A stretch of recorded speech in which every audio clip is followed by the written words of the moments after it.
Hear ye, hear ye, hear ye. Court of Appeals for the 14th District, Texas, now set. Pursuant to adjournment. God save the Constitution and the Honorable Court.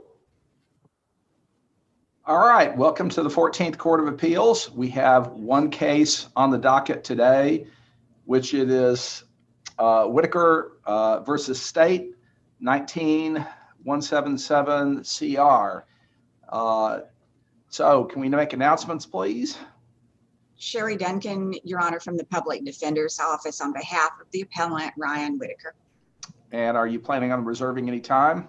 Yes, Your Honor, 10 minutes for opening and 5 minutes for rebuttal. All right. And for the state? Clint Morgan with the Harris County District Attorney's Office for the state of Texas. All right. Counsel, we're ready. May it please the court. 100 years ago, the great Justice Oliver Wendell Holmes said, detached reflection cannot be demanded in the presence of an uplifted knife.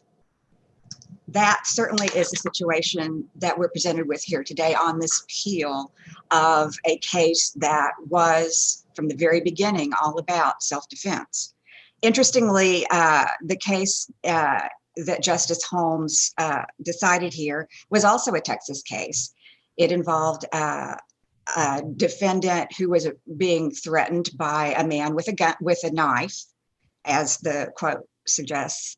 He went back to his automobile, got a gun, and brought it back to discourage the complainant. Apparently, at some point, he became afraid enough for his life that he fired 3 or 4 shots, not just one, and did kill the complainant. So as a here, the charge was murder.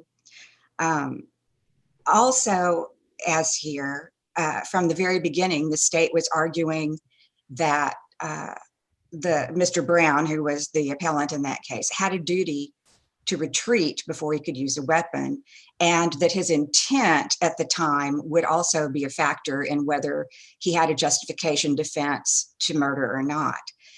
We've got, again, almost the same situation in this case, and we also have the same misimpression of the law that the state has given from the very beginning, from the time of its opening statements through the closing argument, which is a second issue here, and here on appeal. Nonetheless, your honors, the state's evidence was not sufficient to negate the defendant's argument of and justification of self-defense in this case. That's the first issue I'd like to address. Unfortunately, I can't see the rest of you. May I? There we go. So I can see if someone has a question. We'll speak up, don't worry. That's great. I've got to tell you, I had an argument I hate to jump my time, but I had an argument in the first court on Tuesday, and Judge Lloyd is using a timeout signal so that you don't miss the little tiny version of, the light lighting up so that, there's a question. It was really helpful.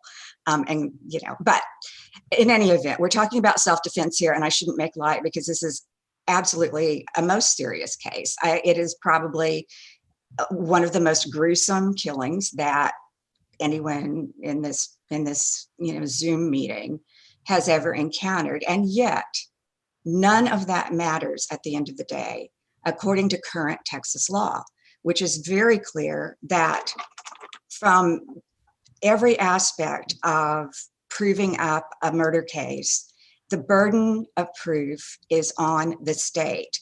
Not only does the state have to prove beyond a reasonable doubt each element of the offense of murder, but the state also has the burden at all times to establish, again, beyond a reasonable doubt, the negative, that is, that the defendant was not acting in self-defense.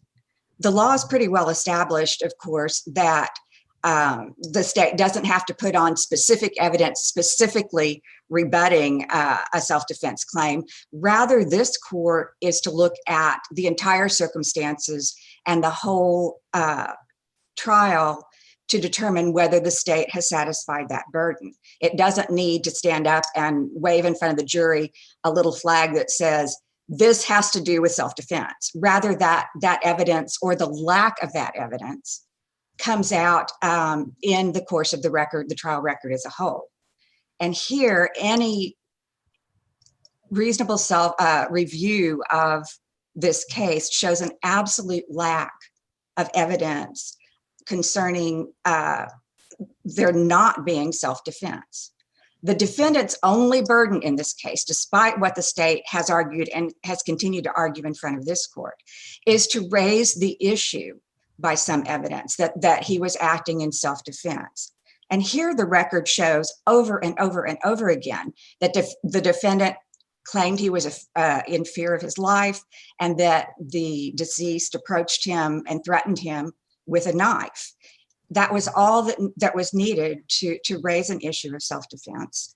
And yet the state continues to insist that the defendant didn't explain his alternatives, didn't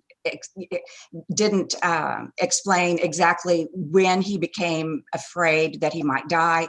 And even more dramatically, the state wants the defendant to have to prove why he kept stabbing the decedent with the knife, even after it was clear that the decedent was dying and the police had arrived on the scene. To suggest that the defendant would have even known that at the time that this offense was being committed, let alone that he could later pinpoint precisely what his thought process was, just defies human reason and logic. The law takes all of that into account because it asks that for self-defense,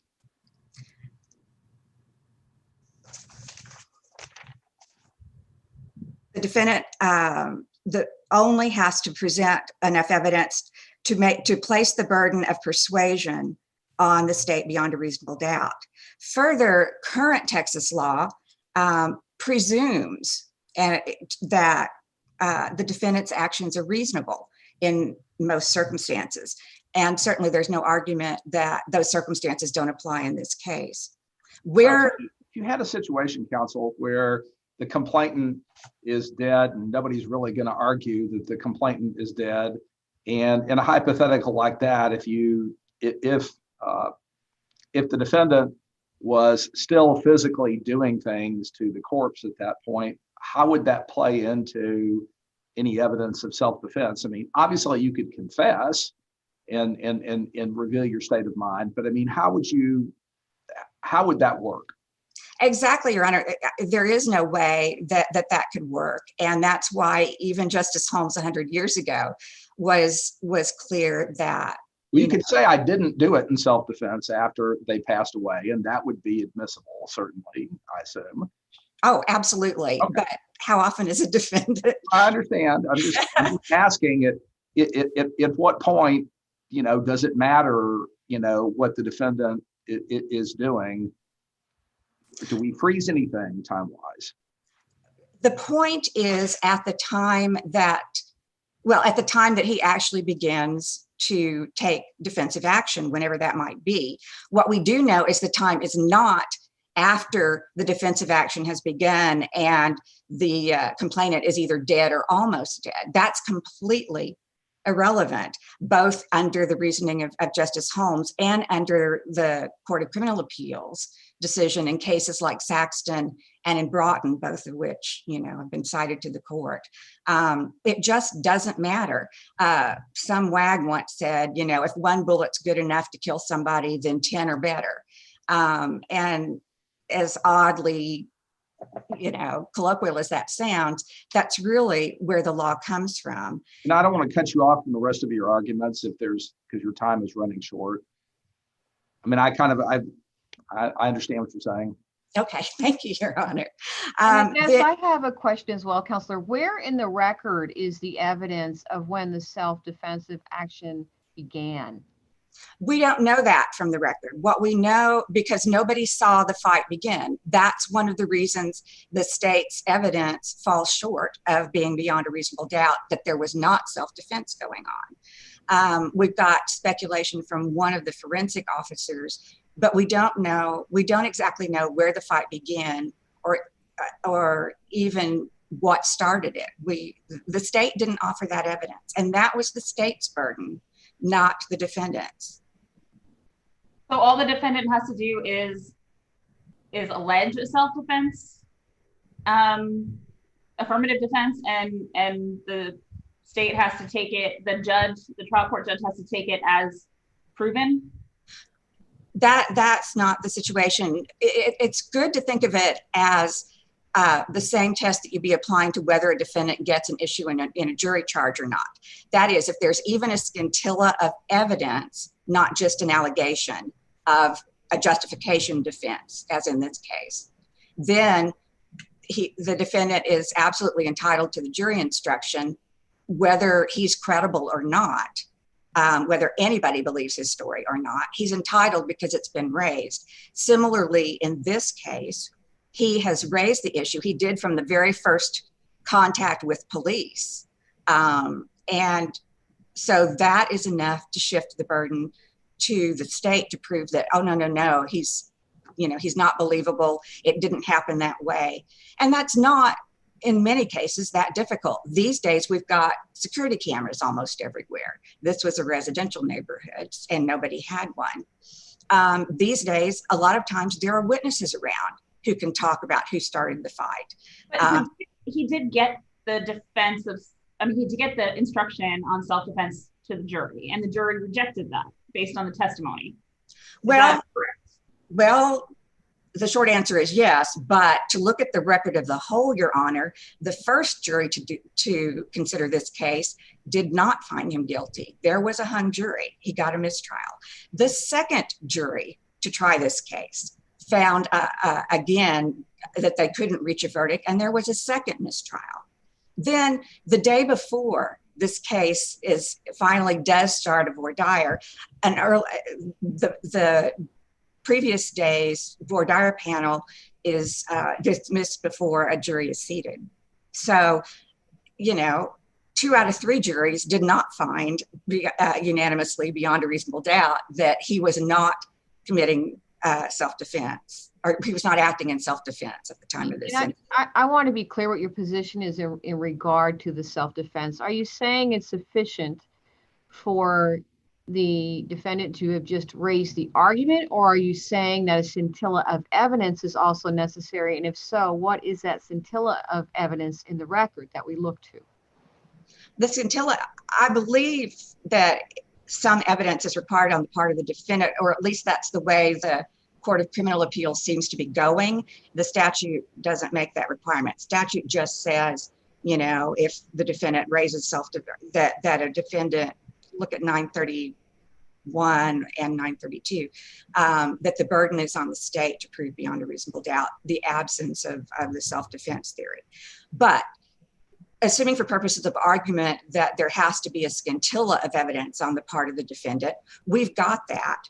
And I quote in the record, well, we don't actually have, no, I take that back. I'm going to stand firm and say, no evidence is required of the defendant to prove any element of self-defense. Otherwise, that's burden shifting, and it takes away the burden that is clearly on the state to negate the self-defense. Here, excuse me, Your Honor. So if that is your position, what is the, how much evidence does the state have to bring? Beyond a reasonable doubt, just the same as it does for the elements of the offense. And that's clear from Boughton and Saxton. And your position is that there is nothing in this record that a reasonable jury could have found beyond a reasonable doubt to negate the self-defense instruction?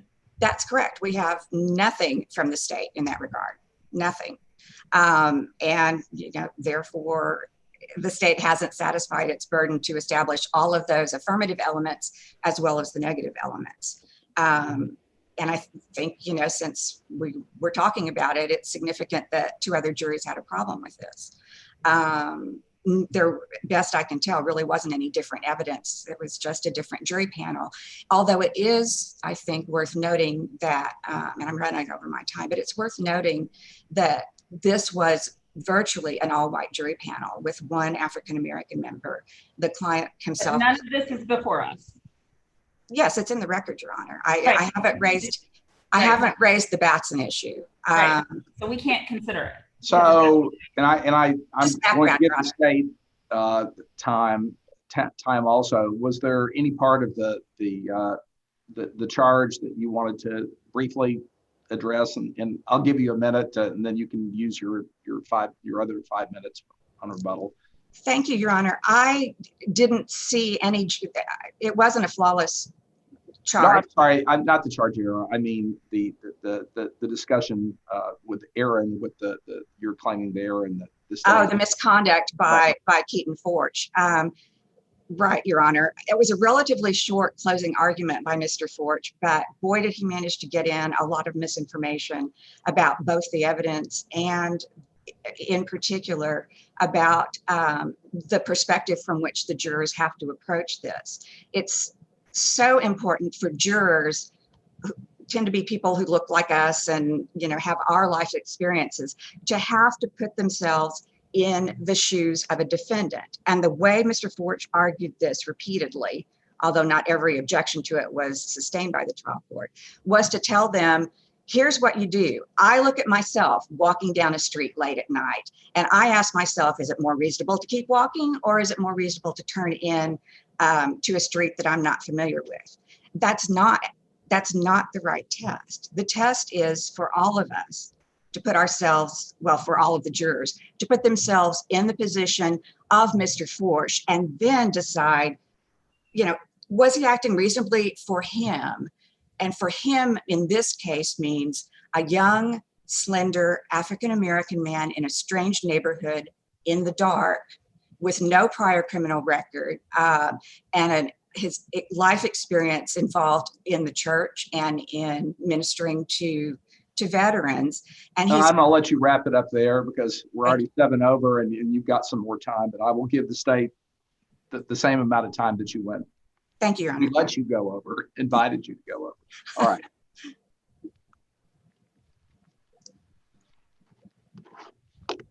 May it please the court.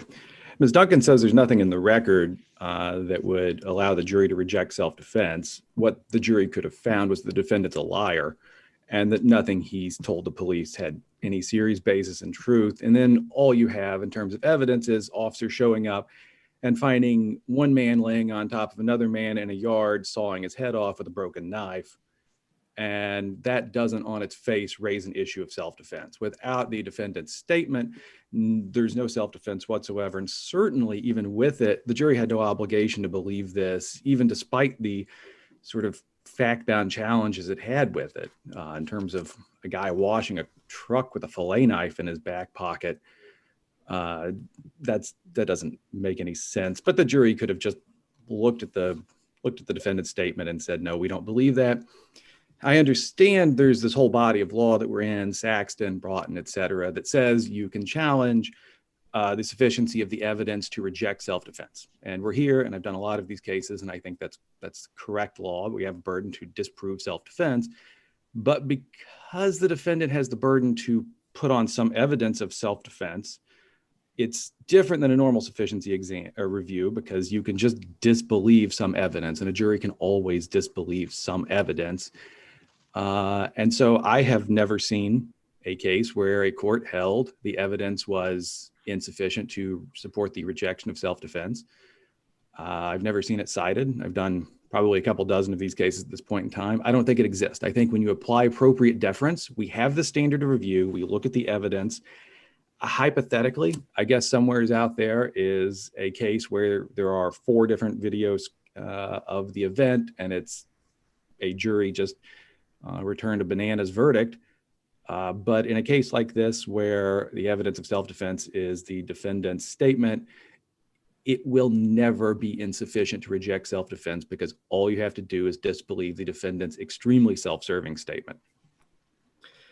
Ms. Duncan, what we have here in terms of this is an argument to say that it's insufficient to support the rejection of self-defense. if this is the case here, it's the case pretty much anywhere that all you have to do is tell the police you acted in self-defense, conveniently kill off the other witness, as occurred here, and then it's your story against nothing. And that's kind of what this is set up here. And she's saying that so long as it's the defendant's story against nothing, then that proves self-defense is a matter of law, and that simply can't be correct, because that's just it's legalizing murder, and that plainly is not what the statutes do. But we also do have witnesses here. We have the Camposes next door who saw this bloody fight on their porch, who saw the complainant take off running, who saw the defendant tackle the complainant and then get on top of him. And sure, they didn't see the knife, but the cop shows up. He's got the knife in his hand. We're fairly sure we know what the defendant was doing with his hand. That's a reasonable inference from the verdict, that these people just watched the defendant kill the complainant in the front yard in cold blood for no good reason when the complainant was trying to run away. So it's barely raised self-defense in this case. He said that. It was easy for the jury to reject that because it made no sense. I'd like to move on to the discussion that Ms. Duncan had about the prosecution's jury argument. And I simply don't think she's correct on the law here. She says that we have to think of this from the factual perspective of the defendant, in terms of his personal characteristics, in terms of the things that he knew growing up, in terms of his experiences with the church, doing equine therapy, whatever it is that he's bringing to the party here. But in reality, the law says a reasonable belief is a belief that would be held by an ordinary and prudent man in those circumstances. And if you are imprudent for whatever reason, if you are extraordinary for whatever reason, good or bad, that does not get factored into a discussion or the analysis of whether or not your belief was reasonable. But you do agree that asking a jury to put themselves in the position of the defendant is not appropriate, right? You rephrase the question. I don't. So I mean, the standard is reasonable person, but we can't assume all jurors are reasonable people. So, I mean, is that an acceptable standard to specifically ask the jury to imagine themselves in that position?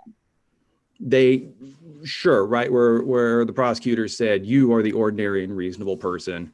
I think that's a fairly ordinary jury argument. You see in a lot of context that the jury, I mean, you say they are, the reality is they set the standard from their judgment about what an ordinary and prudent person is. That's a very small distinction that Ms. Duncan doesn't lay out any case law saying that that's an incorrect distinction, and I've not seen it.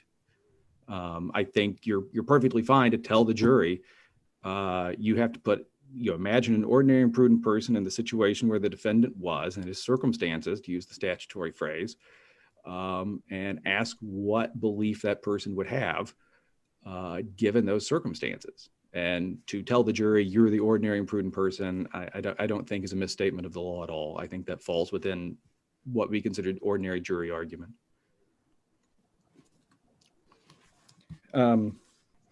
Right, and I've again seen quite a few self-defense cases, and the closest that the prosecutor comes here to misstating the law on this subject is what I point out, that perspective, as he uses it, is a kind of ambiguous word, and it could mean the things that you perceive with your eyes. It could be the way that you interpret it with your brain.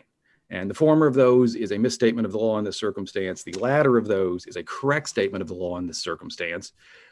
If by your perspective, you mean how you think about this, how you think how an ordinary and prudent person would go about the situation, then that is 100% an accurate statement of the law. And I don't think, as the sort of only preserved matter that's raised in the second point, I don't think that presents any reversible error, because to the degree that was confusing, the trial court clarified it. They instructed the jury to disregard the ambiguous statement. Prosecutor stated it correctly. The jury charge stated it correctly. And to take a small step back in terms of what a harm analysis would look like beyond that, I'll point out what I did in my harm argument for the third point, which is this wasn't a case about whether his belief was reasonable. The state's position was he was lying 100% and he just ran up in some guy's driveway and stabbed him to death for no good reason whatsoever. We weren't arguing he responded poorly to this. We were arguing he brought a knife to a truck wash, and everything proceeded from there, and that Mr. Kincaid did nothing wrong. There was nothing that would have justified what the defendant did. And so I don't think the jury convicted because they thought, well, maybe Kincaid produced a fillet knife from his back pocket while washing his truck, but the defendant overreacted to this. I don't think that was what the jury decided this on. Certainly that wasn't what we asked them to decide this on. We asked them to decide this on the defendant was just a liar and a stone cold killer. I don't know if your honors have any, going through this in order, Ms. Duncan didn't touch on the third point. If your honors have any particular issues here, I'll be happy to address them. These sorts of harm analyses are pretty fact bound. I went through a lot of cases I found on the subject. I think this is similar to most of those because those were also credibility cases, not reasonableness cases. And in that circumstance, instructions on reasonableness just aren't going to be egregiously harmful. And that's the case here. This wasn't egregious harm. That's a pretty high burden to clear, and they just don't come anywhere close to it. Because if the jury had believed a fact pattern that would have led them to believe the presumption of reasonableness applied, the jury would almost certainly have acquitted on the instruction they were given. Because in that situation, they're buying that Kincaid brought the knife, that Kincaid was attacking him. And if they're buying that, they almost certainly acquit on the charge that they were given. Certainly this didn't deprive them of any right or of any, didn't deprive him of his defense, certainly at all. He had that. So if you have no questions on that, I'll discuss very briefly my cross point, as I know those are uncommon. I do an awful lot of jury charge conferences and self-defense cases in Harris County. And the sort of non-statutory comments on the evidence like we have in this case with the right to keep stabbing instruction, as well as, we didn't object to it, but the apparent danger instruction, these are all instructions that well predate the 1974 Penal Code. And it's very weird how in nearly 50 years, Texas jury charges have not properly adapted to the fact that we don't have the 1925 Penal Code anymore, but we don't. And I think Beltran de la Torre is a fantastic case on this subject. And it's not just poor form for judges to be giving these instructions like this. Instructions like you've got a right to keep stabbing really does draw attention to a certain type of evidence and is a judicial comment on the weight of the evidence to do that sort of thing. It's needless. This sort of charge appears pretty regular in Harris County, probably around the state. I don't think there's reversible error anywhere in here, as the rest of my brief, I hope, shows. But if there is, this is absolutely an area where we need better instructions from our appellate courts to our trial courts that no, you can't just keep giving them these made up things from the 50s. We have a penal code, it's from 1974. Let's apply that. It has perfectly adequate definitions of reasonable belief in there that convey to the jury in statutory terms the rights the defendant has and when they should acquit the defendant on self-defense. Is there any case law that's continuing on some of these former statutory instructions that has lived on, even though the legislature has, presumably, overruled that by changing the penal code? The only one I can think of is the instruction for provocation in a self-defense context. The Court of Criminal Appeals has kept, if you read the statute, provocation sounds fairly simple, but if you read the things that the Court of Criminal Appeals says you have to prove to get for the state to get a provocation instruction, it goes well beyond what's in the statutory text. That's the only one I'm aware of, and I've not seen any challenge to that sort of line of case law. But I've also not seen that revisited by the court in some time for provocation. Counsel, I know the problem that you're talking about, that with the 1974 Penal Code, there was a period where there was appellate case law that perpetuated things from the 25 Penal Code, and eventually that kind of quietly faded away. Yeah, it's mostly faded away in most areas, but these these jury charges are regularly given on the basis of, well, we haven't gotten reversed while giving it yet, so we'll just keep giving it. And so these are like have long outlived their usefulness. And because procedurally the state can't appeal, right? I can't complain to your honors about these non-statutory instructions because we either lose the case in which there's no appeal, or we win the case in which, what are we doing? And so the only way these ever get raised are in very weird situations like Beltran de la Torre, or in cross points of error. And so part of the problem is it just can't be, it can be appealed, but it's procedurally very uncommon. Well, the good news is that the state bar does charges for, in criminal cases now. And so at least to the extent that the non-binding work of the state bar is there, presumably that's helpful. I believe they've been a certain improvement, but in Beltran de la Torre, one of the instructions they struck down was from the new pattern jury charges, because they did continue a bunch of the old things. Supreme Court does that in civil cases a lot, so don't feel picked on. All right. If your honors have no further questions. So, Mr. Morgan, I do have a question. There obviously the court allowed a charge, an instruction on self-defense. I mean, if there's no evidence of self-defense, why would the court allow that? No, there was a scintilla, I guess, to use the term of evidence for self-defense. He said in various ways, he had a knife. I felt threatened. This is kind of the lowest baseline level of evidence that will support a self-defense instruction. So I'm not going to say there's no evidence of self-defense. It's just very weak and imprecise. And Ms. Duncan faulted me for saying that he needs to explain his mindset at various points in time, but that actually is the law, right? I mean, he said the complainant was still alive when he was on top of him, sawing at his neck when the officer showed up. That's his own words. And so by his own words, the very last things he was doing, the Colombian necktie, had to have been lawful self-defense, or else that's just straight up murder.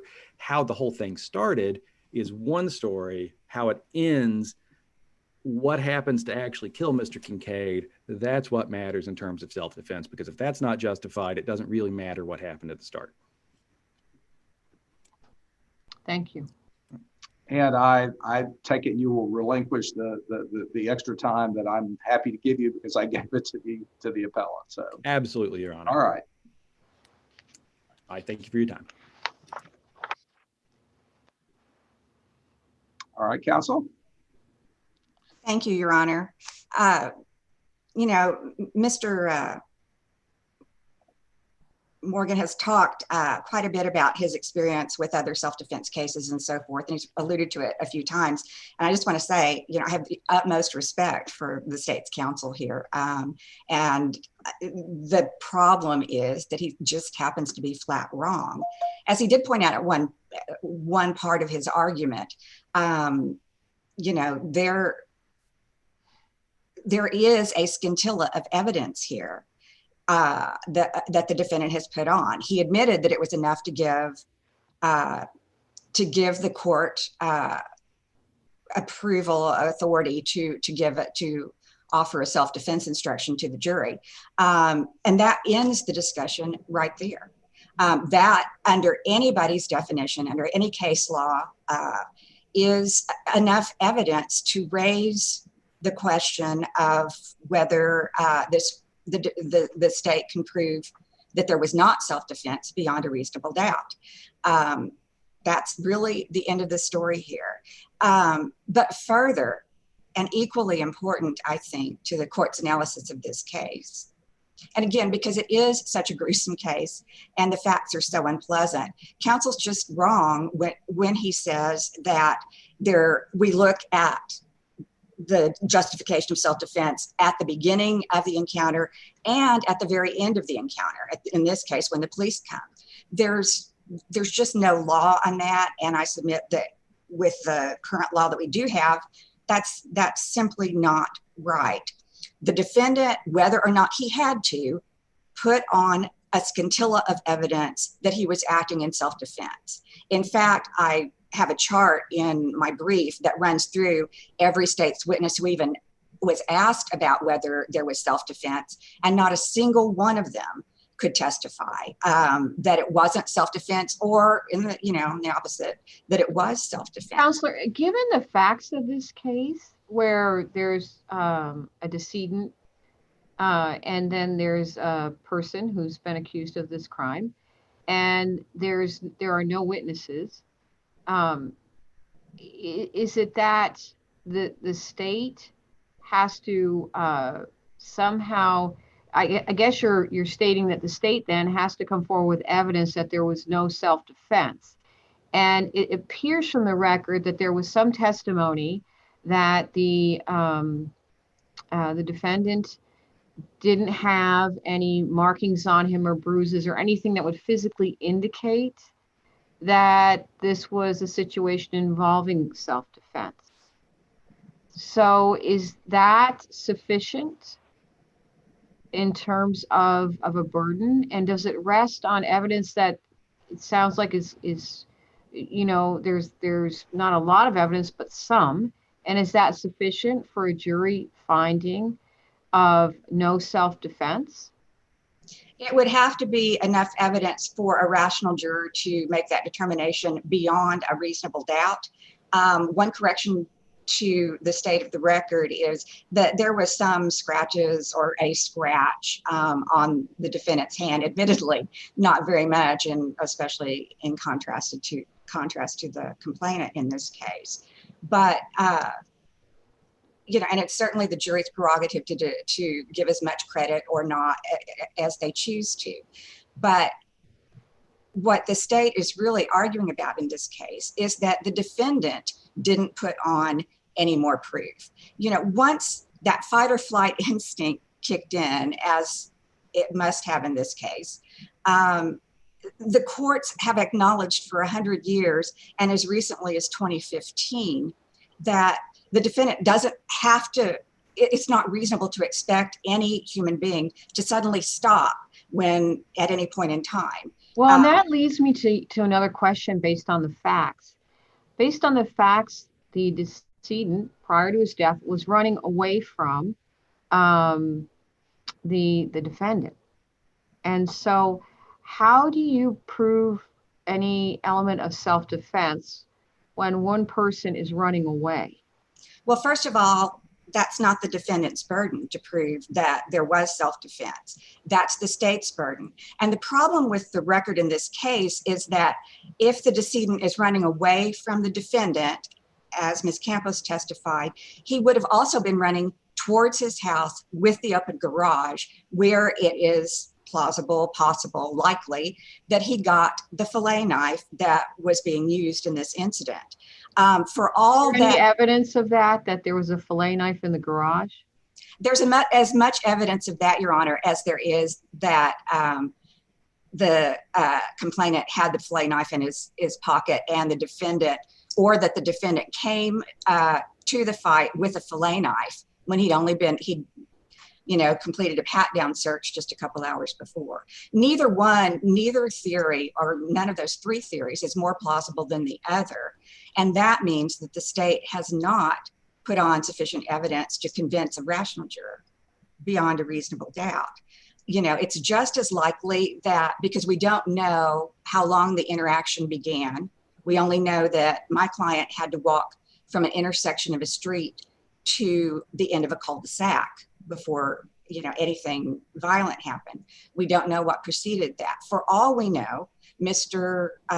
Kincaid did not have a fillet knife in his pocket, but we know from his wife's testimony that he had fishing gear in his garage, which was open at the time, and there might well, she says, have been a fillet knife in there. Well, and I guess by the same token, couldn't the jury make a a reasonable person finding that supports the state's position if someone is running away that it's not self-defense? Isn't that, is if they put on a witness that said the person's running away, isn't that sufficient to support that a burden of proof that it's not self-defense if someone pursues that person and then stabs them and kills them? Again, Your Honor, the question is what would have happened if we were in Ryan Whitaker's shoes. And so a jury would not simply decide whether fleeing was sufficient evidence of lack of need for self-defense or not, because that's substituting our judgment, the jury's judgment as ordinary citizens for, and all white with one exception, I should add, for what was actually going through the mind of this man alone on a street without his car and his cell phone. We have no idea. And so, no, I would have to say there's no evidence, and certainly none that satisfies, the beyond the reasonable doubt standard. My time is up. I'm happy to answer more questions. If not, I would urge this court to follow the current law as it is and not as it may become or we wish it would be, and require the state to have satisfied its burden, to find that it was not able to do so, and to reverse, or in the alternative, to look at the record of the kind of misconduct the prosecutor was conducting during the closing arguments and reverse for misconduct as well. All right, the case is submitted and we are adjourned. Thank you, Your Honors.